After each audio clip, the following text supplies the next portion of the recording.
Got to hold and give, but do it at the right time. You can be slow or fast, but you must get to the line. They'll always hit you and hurt you, defend and attack. There's only one way to beat them, get round the back. Catch me if you can, cause I'm the England man. And what you're looking at is the master plan. We ain't no hooligans, this ain't a football song. 3 lions on my chest, I know we can't go wrong.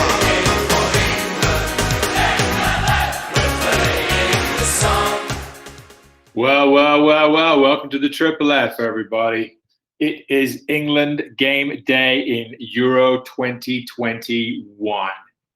My name is Simon W. I'm part of the Triple F crew here, and thanks to the big man, the geezer, the governor, Simon P., for giving me the opportunity to open up England's 2020-2021, call it what you will, campaign.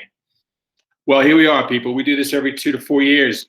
We dive in, we dust off our England shirts. I am going to go with my 2004 Euro Wayne Rooney red. Love that one. I also have a 1970s Mexico blue one, Bobby Moore, the classic. We also have to think about what song we're going to listen to. We're going to go with A Little World in Motion, a little Vindaloo, or a little 3 Lions. That is up to you. I hope that you enjoy this journey. It is going to be one. We have a relatively, and I say that with as many inverted commas as I possibly can, group.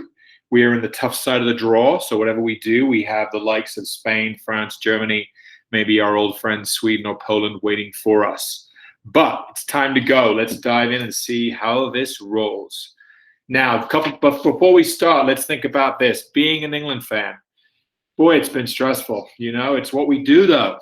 Are we going to relive any of our moments? Our moments like the 1990 penalty shootout, the 1996 Euro penalty shootout, the 1998 penalty shootout, the lob from Ronaldinho from about 80 yards in 2002 in the World Cup, the penalty shootout in 2006 against Portugal, the 2010 South Africa game where Frank Lampard had the ball a foot over the line.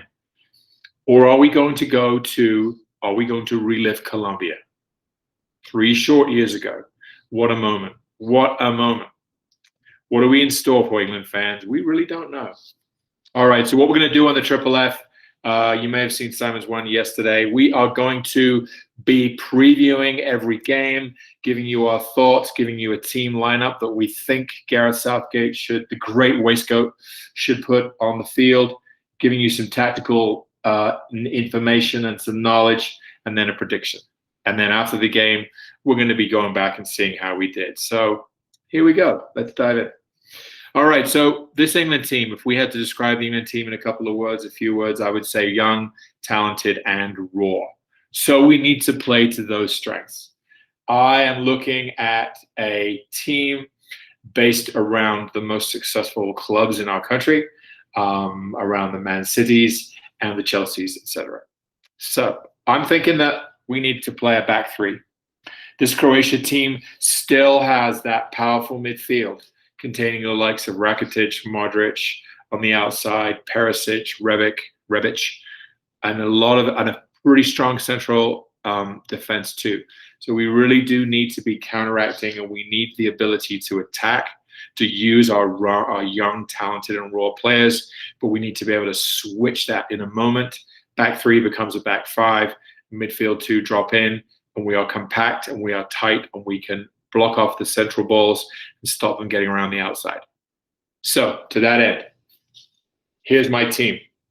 Playing a back 3, well, Pickford in goal. I like his feet, decent shot stopper. Has he been the most consistent? No, but it's a big game player. It's time to step up. Back 3, Mings, Stones, Kyle Walker. Wing backs, Chilwell, James. Midfield, Young, Rice, Bellingham. Why Bellingham, you may say? Because this guy's a starter at Dortmund in the Bundesliga. He is an absolute stud. He is young, he is athletic, he is intelligent, he drives the ball forward. Of course, we have the option to go potentially with a less dynamic central midfield, maybe Phillips, Henderson. I don't think Henderson is fit, so we'll go with that for now. Up front, Kane, number 9, playing off Kane. Well, we have so many options. I can see a lot of people disagreeing with this. I can see myself disagreeing with this in 5 minutes. But at this present moment, Foden and Mount.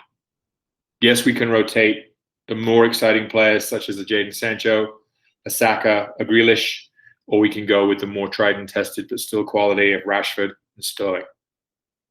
That is my team. That is my team. My prediction for the game is a 2-1 to England. My prediction is that we will score first, we will score second. Unfortunately, we will let the game drift in the second half. They will score a goal, and we will be hanging on at the end. I would love there to be more goals. I would love there to be more goals for England. That is my prediction.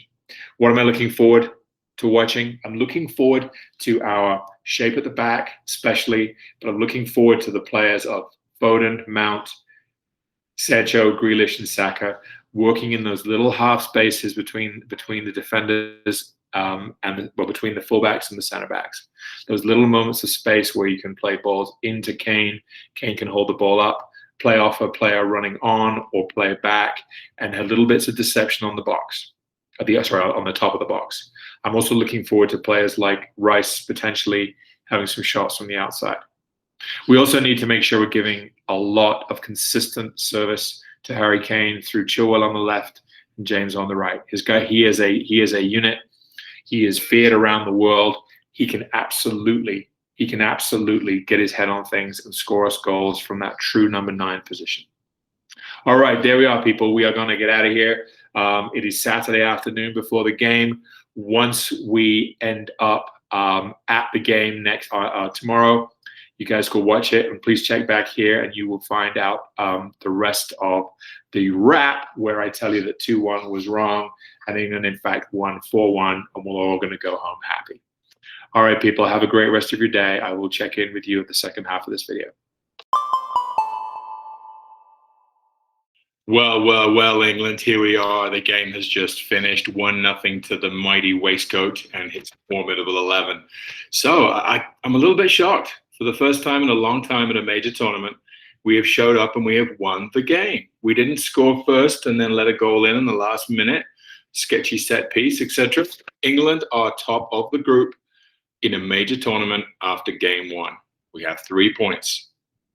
Fantastic.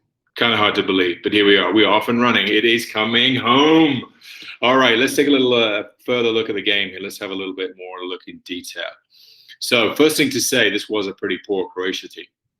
Despite me bigging them up at the first half of this podcast, they looked much better on paper. They did not have a number 9. They really didn't have anyone who could be the target, who could be hit with balls from the left and the right. No one for Modric to put the ball through.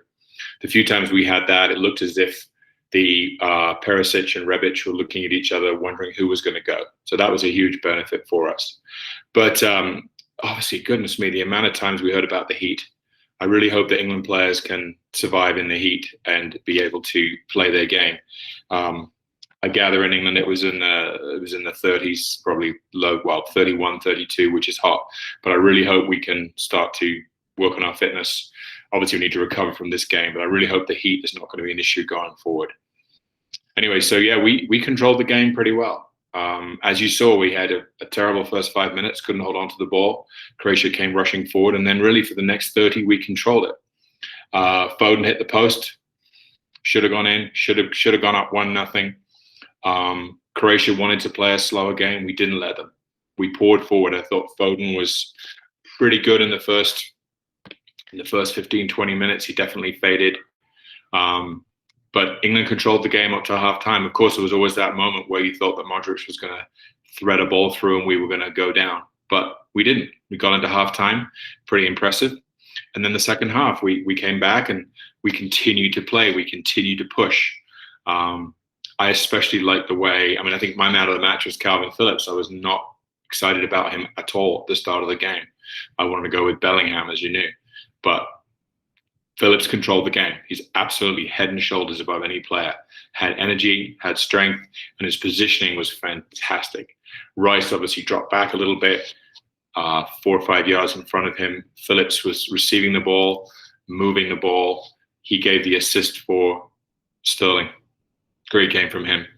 But then again, yeah, we scored the goal. We scored the goal, and then really after that, Croatia offered very little. And we did a very nice job at holding on to the ball. A very, very strong tournament win today, I would say. I thought bringing on Bellingham was very, very solid. I thought Phil Foden definitely struggled in the second half. I thought bringing on Rashford was a good move. I'm glad we didn't bring on Grealish. We needed to really close the game down. And this was a professional performance, England, which is why I'm so excited about it. Truly professional performance as we kept hearing, the heat. So as I've said, man of the match, Calvin Phillips. I thought Mings, Stones, and Walker at the back were a nice unit. Trippier as well. Trippier did well because he was playing against his Madrid teammate. He obviously knew his game and looked inside his mind a little bit and wore him down. Mount was busy in the middle. Pickford has been getting a lot of heat. Pickford has been the guy that everybody was saying that we should have Henderson in goal, and I thought Pickford was very solid today, and especially with his feet. Harry Kane, I thought, struggled a little bit. I'm glad when he hit the post that he didn't break his collarbone. It looked like he may have done for a few seconds. But I think, having Calvert-Lewin on the bench as well is a good backup. But, we've got a fantastic win under our belts. So let's take a look. Scotland on Friday. Now, this is going to be the game.